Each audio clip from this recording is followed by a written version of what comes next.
सुगस Adani power limited में एक बहुत अमेजिंग फैक्ट है मार्केट के अगेंस्ट में। मार्केट की हालत आप लोगों को पता है कि किस तरह से चली है पिछले लगभग एक महीने में। वॉर को ऑलमोस्ट 29 डेज हो जाएंगे, आज या फिर कल हो जाएंगे 29 डेज।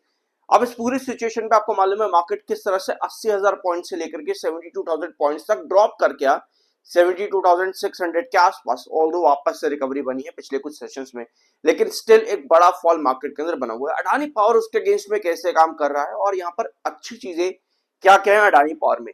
एक पॉइंट, अगर आप इस चैनल पर रेगुलर रहे हो तो आपको बहुत अच्छे से मालूम है कि अडानी पावर में एक पैटर्न लंबे समय से बना हुआ है, मतलब कि लगभग 4 महीने हो चुके हैं इसी पैटर्न को अडानी पावर फॉलो कर रहा है। अभी आपको मालूम है कौन सा पैटर्न है, कमेंट बॉक्स में मेंशन करना ये किस पैटर्न की बात हो रही है, ठीक है।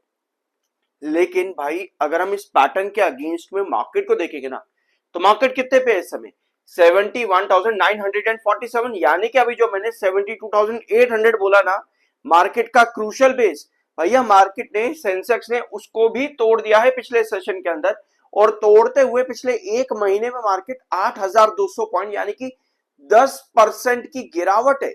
वेयर एज इसके अगेंस्ट में अगर आप अडानी पावर को देखोगे तो भाई अडानी पावर लगभग 9% ऊपर है, जो कि मार्केट के बिल्कुल अगेंस्ट है। अब आप कहोगे भाई अडानी पावर 9% ऊपर ही तो है, इसके अलावा कितने ही स्टॉक है जो गिरते हैं मार्केट के अंदर भी 100% की रिटर्न दे गए। लेकिन आप ये चीज समझो, जिस पैटर्न की हम लोग बात कर रहे थे अडानी पावर में, पिछले 4 महीने हो चुके हैं उसे, उसको अडानी पावर ने इतने खराब मार्केट के अंदर तोड़ा नहीं है। वेयर एज अगर आप अडानी ग्रीन एनर्जी का चार्ट भी उठा करके देखोगे ना, तो अडानी ग्रीन ने भी अपने कई सारे पैटर्न्स को तोड़ा है, बट अडानी पावर ने नहीं ब्रेक डाउन किया, नहीं लेट गो किया, जो कि एक बहुत अच्छी चीज नजर आती है इतने बेयर मार्केट के अंदर भी। 10% सेंसेक्स की गिरावट और अडानी पावर लगभग 9% ऊपर है। लेकिन सिर्फ और सिर्फ यही बात अच्छी नहीं है कि 9% ऊपर है तो इसकी भैया हमने कुछ बहुत बड़ी बढ़ाई कर दी। इसके अलावा और भी चीजें उसको भी यहां पर देखते हैं। पहले आप आओ खबरों पे।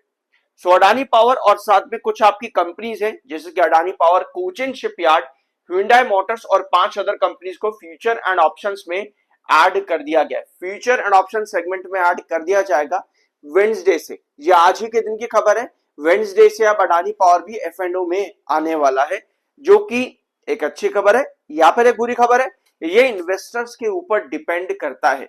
ऑल्दो जब बात आती है लॉन्ग टर्म इन्वेस्टमेंट की, तो लॉन्ग टर्म इन्वेस्टर्स को लगता है कि भैया फ्यूचर ऑप्शन में ऐड कर दिया तो ट्रेडर इसको रेगुलेट करेगा, ऑपरेटर रेगुलेट करेगा, शेयर को गिराता चला जाएगा, पंप करेगा, गिराएगा, पंप करेगा, गिराएगा। यही कुछ होने वाला है अडानी पावर में। लेकिन इसके अगेंस्ट में लॉन्ग टर्म में लिक्विडिटी भी इंक्रीज होती है, जो कि किसी भी लॉन्ग टर्म इन्वेस्टर के लिए अच्छी बात है, ठीक है। फ्यूचर एंड ऑप्शन में ऐड होने का मतलब ये नहीं है कि वॉलेटिलिटी ज्यादा दिखेगी आप लोगों को, ऑपरेटर गेम दिखेगा या ट्रेडिंग एक्टिविटी ज्यादा दिखेगी। इसके अलावा आपके पास लिक्विडिटी भी इंप्रूव होती है।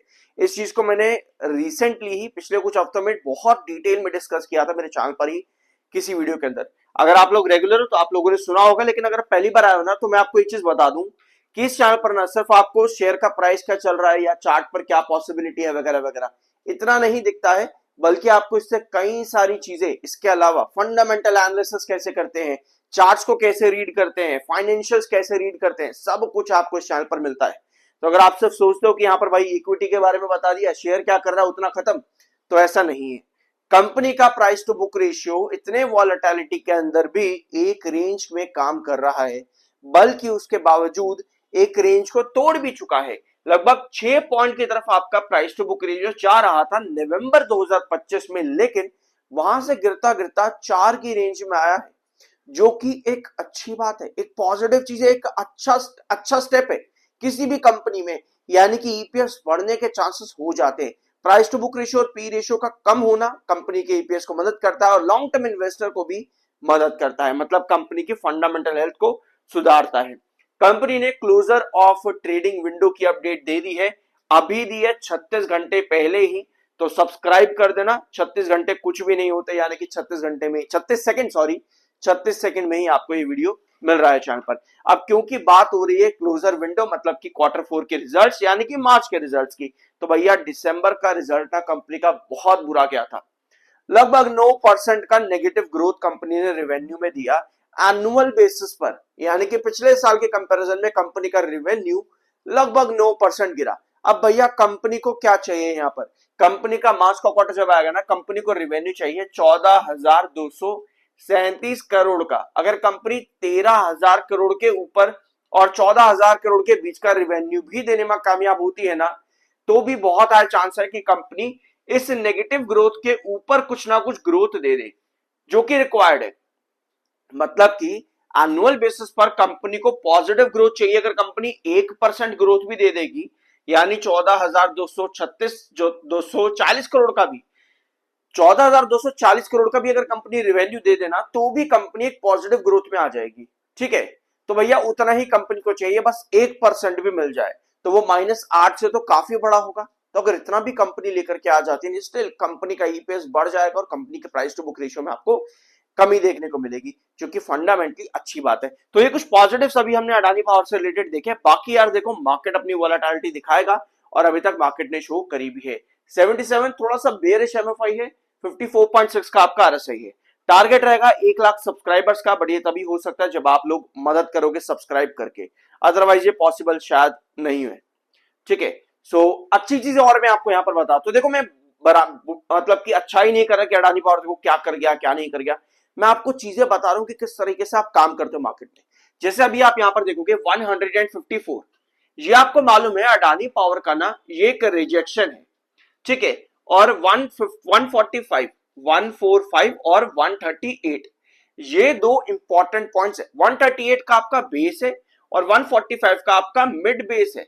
ध्यान से देखना, मिड बेस और मिड रिजेक्शन। हाँ, मिड बेस और मिड रिजेक्शन। अब आप कहोगे भाई 138 बेस है, 145 मिड रिजेक्शन और मिड बेस दोनों है, कैसे? जब आपका स्टॉक एक पर्टिकुलर रिजेक्शन पर जाता है, जैसे 154 है, और जब वो वहां से नीचे गिरता है ना, तो जो आपका पुराना एक ट्रेंड है जो कि पहले ऊपर जाते हुए एक रिजेक्शन का काम करता है, वहीं जब आप नीचे गिरते हो उसकी तरफ, तो वो आपका मिड बेस का काम करता है, यानी कि एक बेस लाइन का काम करता है। अब इस समय अच्छी चीज और यहां पर ये होती चली जा रही है कि अडानी पावर लगातार कॉर्नर में, यहां पर देखना अगस्त 2025 में, यहां पर देखो जनवरी 2026 में, और इधर देखो आपका फरवरी 2026, आपको नजर आ रहा है कि 200 ईएमए की ट्रेजेक्टरी पर गिरते गिरते गिरते गिरते गिरते अडानी पावर बार बार पॉजिटिविटी शो करता है।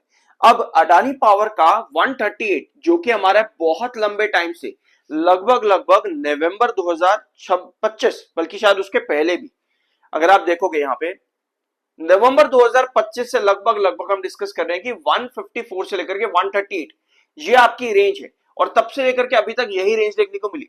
बट यहां पर एक चीज और आपकी एक्यूरेट हो जाती है कि 200 ईएमए भी 138 के ऊपर अब आना स्टार्ट हो चुका है। इस समय आपका 200 ईएमए 138.19 पर है, जो कि इस टेक्निकल्स को, जो कि हम पिछले लंबे टाइम से डिस्कस कर रहे हैं, और स्ट्रेंथ प्रोवाइड करता है 200 ईएमए का ऊपर आना। इस समय 7 ईएमए आपका 150 पे है और 21 ईएमए 148 पर है। 145 और 154 आपके अपर ट्रेंड के अंदर इंपॉर्टेंट जोन है।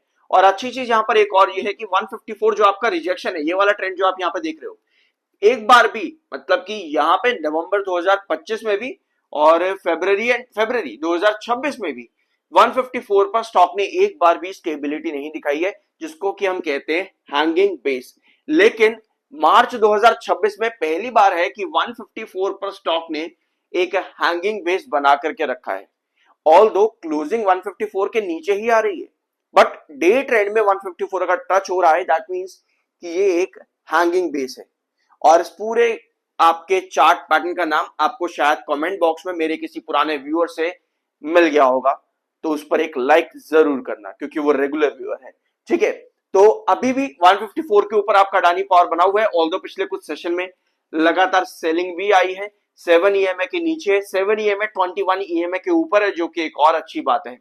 ठीक है, अपार्ट फ्रॉम दिस 200 ईएमए के ऊपर स्टॉक लगातार एक ट्रेजेक्टरी बनाता हुआ चल रहा है, जो कि एक और पॉजिटिव पॉइंट देता है टेक्निकल पॉइंट ऑफ व्यू पे। अगर कंपनी यहां पर इसी तरह से नेगेटिव मार्केट, जो कि 10% मार्केट टूटा है, तब भी स्टेबल है, तो कहीं ना कहीं पॉजिटिव मार्केट में हमको एक स्ट्रेंथ और मिल सकती है।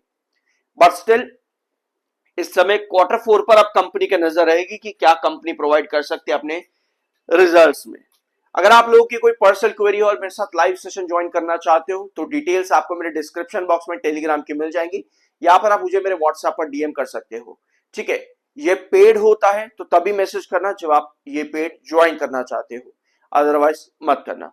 तो ये था आज का इनका वीडियो अडानी पावर से रिलेटेड। आई होप कि यहाँ पर आपको कुछ नया जानने को मिला होगा। सब्सक्राइब जरूर कर देना। मिलता अगले वीडियो में।